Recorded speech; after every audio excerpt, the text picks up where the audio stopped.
दरवाजा बंद करा आणि शांत बसा. गोष्ट सुरू होते आहे. गावाचं नाव कोणी सांगत नाही.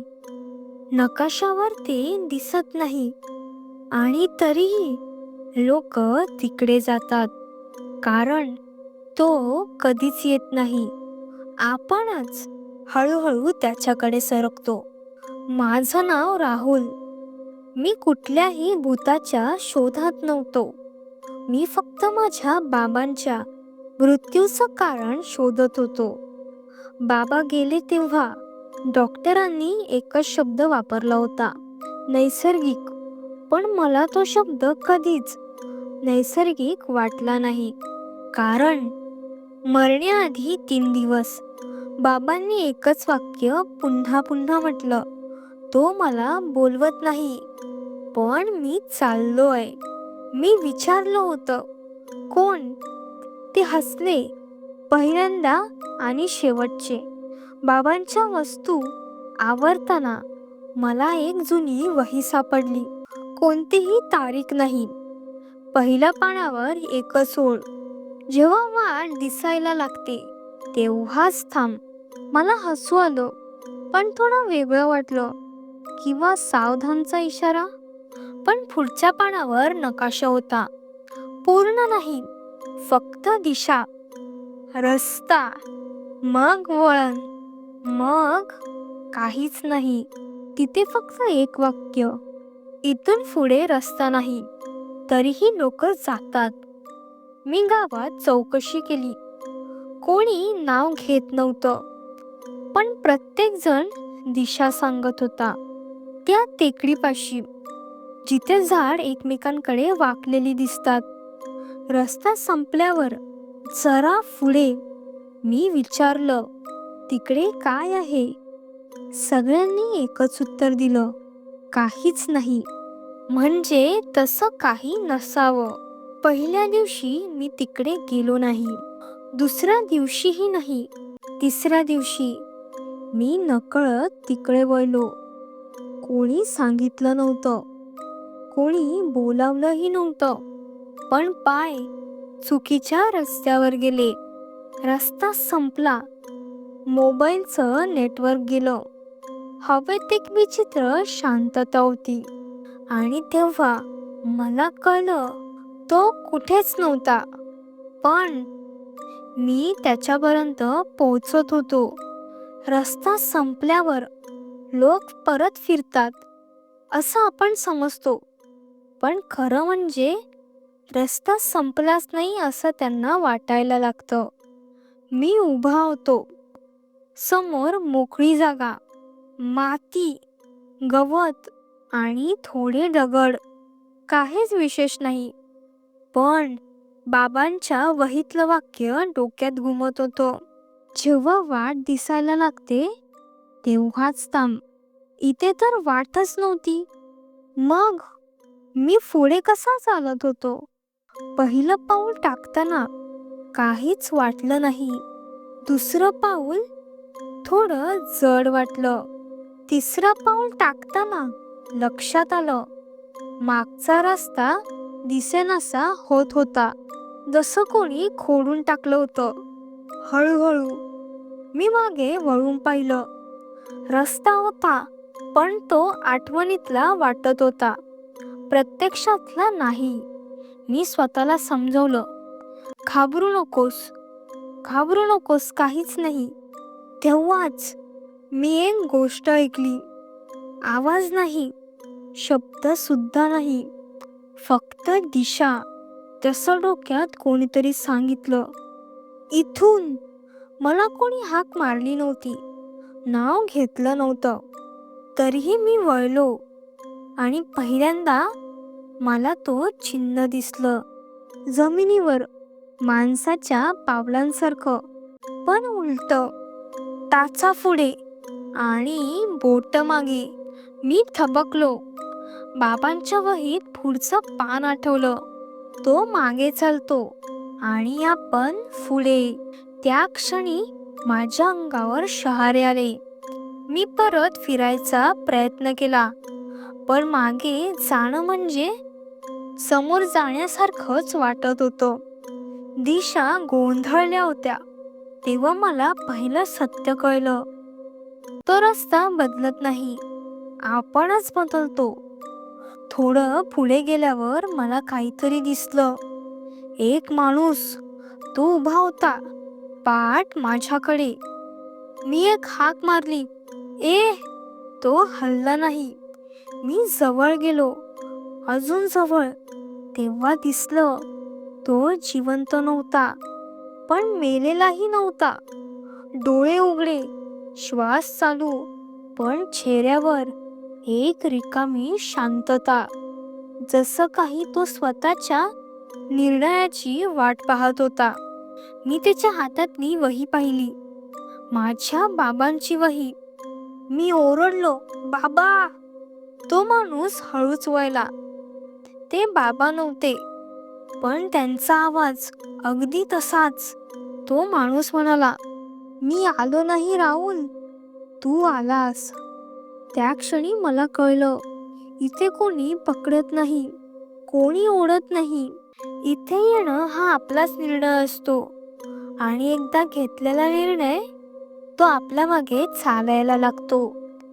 तो माणूस बाबांसारखा बोलत होता, पण बाबा नव्हते. मी मागे सरकलो. तो पुढे आला नाही, एक पाऊलही नाही. तो फक्त उभा होता आणि पाहत होता. तसं काही मी काय ठरवतोय ते पाहत.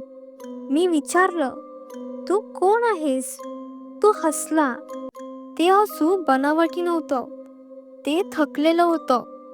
तो म्हणाला, मी तो आहे जो इथे आधी पोचायचं ठरवतो. मी बाबांची वही त्याच्या हातातून ओढून घेतली.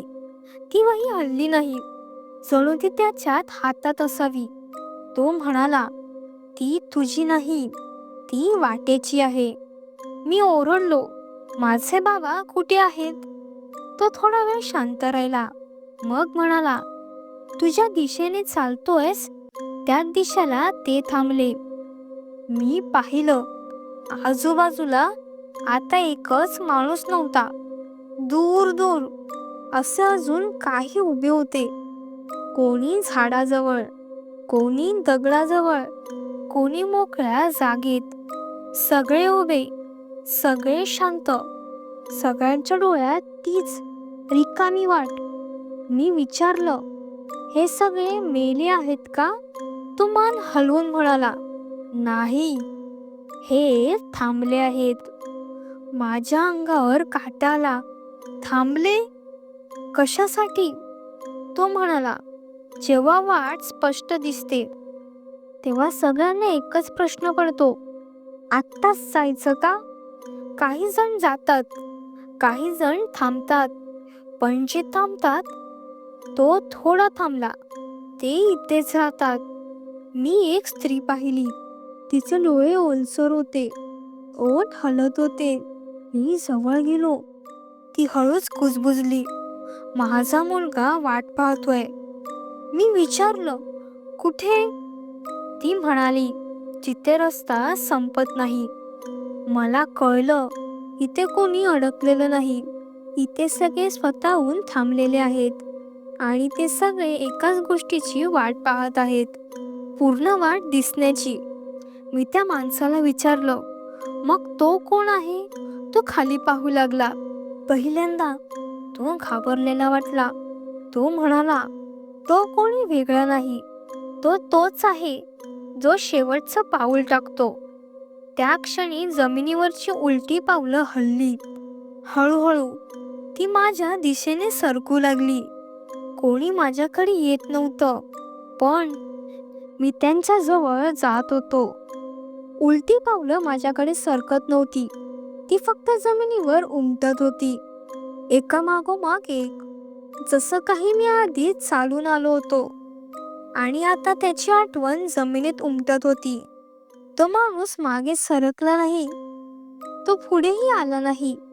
तो फक्त म्हणाला, शेवटचा पाऊल म्हणजे पुढे जाणं नाही, ते म्हणजे मागे जाण्याची शक्यता संपणं. मी विचारलं, माझे बाबा कुठे थांबले? तो तो थोडा वेळ शांत राहिला. मग म्हणाला, जिथे त्यांनी पहिल्यांदा स्वतःला दोष दिला त्या एका वाक्याने मला धक्का बसला. मी ओरडलो, ही वाट आहे की शिक्षा? तो हळूच म्हणाला, ती दोन्ही आहे. मी पुढे चालत राहिलो. आता रस्ता दिसत नव्हता. वाट होती, पण ती डोळ्यांना नव्हती, ती मनात होती. जसं काही प्रत्येक पाऊल माझ्या आठवणींवर पडत होतं. माझ्या बाबांचा चेहरा आठवला. ते शांत माणूस होते, पण त्यांच्या डोळ्यात कायम एक अपराध भाव असायचा. मी कधी विचारलं नव्हतं. आज वाटेने विचारायला लावलं. थोडं पुढे मला एक झाड दिसलं, सुकलेलं, पण त्याला फळं लागलेली. फळं नव्हती ती, ती नावे होती.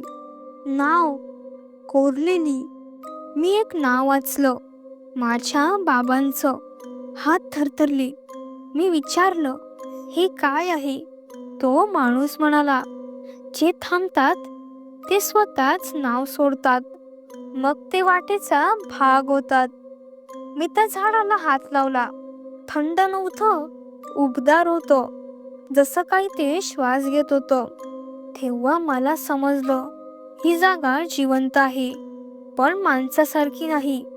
मी मागे फिरायचा प्रयत्न केला, पण आता मागे काहीच नव्हतं. फक्त एकच प्रश्न डोक्यात घुमत होता, मी कुठे थांबणार? तो माणूस शेवटचं म्हणाला, तो कधीच येत नाही. जो येतो तो इथेच थांबतो. त्या क्षणी मला दूर कुठेतरी एक आकृती दिसली. ती जवळ येत नव्हती, ती फक्त उभी होती. आणि पहिल्यांदा मला वाटलं ती माझी वाट पाहत होती. ते बघून माझ्या पायाखालची जमीन हळूहळू तिच्या दिशेने झुकत होती. मी चालत नव्हतो, वाटच मला नेत होती. जसं काही निर्णय आधीच झालेला होता. मी जवळ गेलो. ती आकृती स्पष्ट झाली. ती भयानक नव्हती, ती ओळखीचीच होती, खूप ओळखीची. तो मीच होतो. थोडा थकलेला, थोडा शांत, डोळ्यात तोच रिकामीपणा जो इतर सगळ्यांच्या डोळ्यात होता. माझ्या अंगातून आवाज निघालाच नाही. तो मी म्हणत होतो, तू आलास? मी विचारलं नाही, तू कोण आहेस? कारण उत्तर मला माहीत होतं. मी कुजबुजलो, माझे बाबा कुठे आहेत? तो मी खाली पाहू लागला. मग म्हणाला, जिथे मी आधी थांबलो होतो. त्या क्षणी सगळं एकदम स्पष्ट झालं. बाबा इथे आधी आले होते, पण त्यांनी शेवटचं पाऊल टाकलं नव्हतं. मी टाकलं होतं. आठवणी तुटक तुटक परत आल्या. बाबांचा मृत्यू, माझा राग, माझ्या मनातल्या मनात ठरवलेलं वाक्य. मी त्यांना थांबवायला हवं होतं. तो अपराध भाव, तीच दिशा आणि तीच वाट. तो मी म्हणाला, इथे कोणी ओळख नाही राहुल, इथे आपण स्वतःला घेऊन येतो. मी विचारलं, मग मी आत्ता कुठे आहे? तो हसला, तेच थकलेलं असू, तू अजून ठरवत आहेस. तेव्हा मला काहीतरी जाणवलं. मी वळून मागे पाहिलं. रस्ता स्वच्छ, साधा, ओळखीचा. मी परत जाऊ शकत होतो. फक्त एक अट होती. तो मी म्हणाला, तू परत जाशील, पण एक गोष्ट विसरशील. मी विचारलं, काय? तो म्हणाला, इथे आलेल्याचं अस्तित्व, बाबांचंही. मी थांबलो. जर मी परत गेलो तर बाबा इथे आले नव्हते असं मला वाटणार, पण जर मी थांबलो तर मीच पुढचा तो होणार. मी मागे वळलो, रस्त्याकडे एक पाऊल टाकलं, आणि त्या क्षणी समोर उभा आलेला मी हळूहळू नाहीसा झाला. आणि तेव्हा मी डोळे उघडले. मी माझ्या घरी होतो. बाबांचा फोटो भिंतीवर होता. सगळं साधा, सामान्य. पण मला एक गोष्ट जाणवली. माझ्या मनात बाबांबद्दल काहीच आठवत नव्हतं. न चेहरा, न आवाज, न अपराध भाव. मी बाहेर पडलो. रस्त्याच्या टोकाशी एक मोकळी जागा होती. काहीच विशेष नाही, पण पाय तिथे वळायला लागले.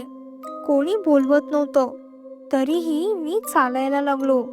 कारण तो कधीच येत नाही, आपणच त्याच्याकडे जातो. जर ही गोष्ट तुम्हाला आवडली असेल तर व्हिडिओला नक्की लाईक करा आणि अशाच भयानक गोष्टींसाठी माझ्या SG हॉरर स्टोरीजला सबस्क्राईब करा. पुढच्या रात्रीच्या थरारक प्रवासासाठी भेटूया. तोपर्यंत सावध राहा, कारण भीती सुरू झाली आहे.